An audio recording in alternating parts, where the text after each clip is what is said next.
పేతురు విషయంలో అయ్యింది, యేసు స్వజనుల విషయంలో అయ్యింది.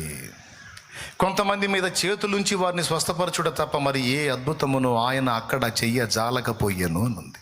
ఈ 3 చెప్పాలనుకున్నానండి, ఇంక అయిపోయింది. దేవునికి స్తోత్రం.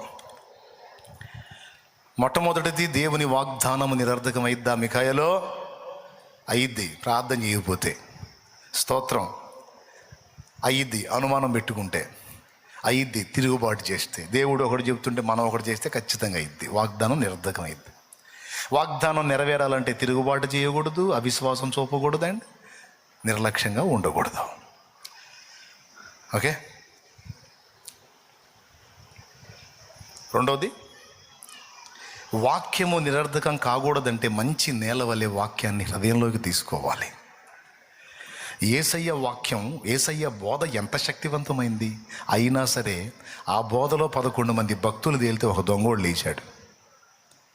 ఒక పక్క యేసయ్య వాక్యం చెబుతుంటే ఆడుగోడు కూర్చొని వింటున్నాడు. వాళ్ళందరూ వచ్చి కానుకేస్తే ఈ సంచిలో సర్దుకుంటున్నాడు ఈడు.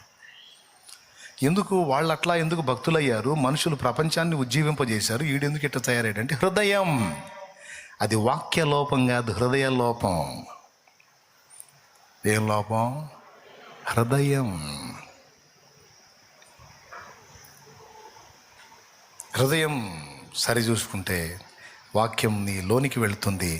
వాక్యం హృదయంలోకి వెళ్ళిందంటే దాని ఫలింపు వేరే లెవెల్లో ఉంటుంది. దేవునికి స్తోత్రం కలుగును గాక. అందుకే వాక్యం మీద ఎన్ని పాటలో తీసుకోండి. దేవుని వాక్యాన్ని హృదయంలోకి తీసుకొని ఎంత చేంజ్ వచ్చిందో మీలో చూసుకోండి. మిమ్మల్ని మీరు చూసుకోండి, నన్ను నేను చూసుకుంటాను. కొన్నిసార్లు మనం పొందే శ్రమలు మన హృదయ కాఠిన్యాన్ని బట్టి కూడా వస్తాయి, మన మూర్ఖత్వాన్ని బట్టి కూడా వస్తాయి, మన పిచ్చితనాన్ని బట్టి కూడా వస్తాయి, మన నడమంత్రాన్ని బట్టి కూడా వస్తాయి. చూసుకోవాలి. నాకు ఎవడు చెప్తాడులే, నాకు ఎదురేముందిలే అనుకుంటా పోతే మనుషులు ఎవడు చెప్పలేకపోవచ్చు, కానీ పైన ఒకడు ఉన్నాడు, సుప్రీం ఉన్నాడు పైన. ఆయన తీస్తాడు జాయింట్లు. దేవునికి స్తోత్రం. భార్యగా తంతే పడిద్దలని ఎగిరి తన్నాడు ప్రార్థన చేసేదాన్ని ఒక ఆమెని. ఎలక్షన్ డ్యూటీ వేస్తే పోయాడు.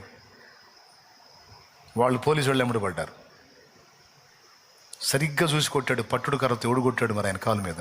ఏ కాలుతో తన్నాడు అదే కాలు కరెక్ట్ కొడితే 2 ముక్కలు ఇరిగింది. కట్టేసుకొని పండుకున్నాడు ఆసుపత్రిలో. చెప్తున్నానండి,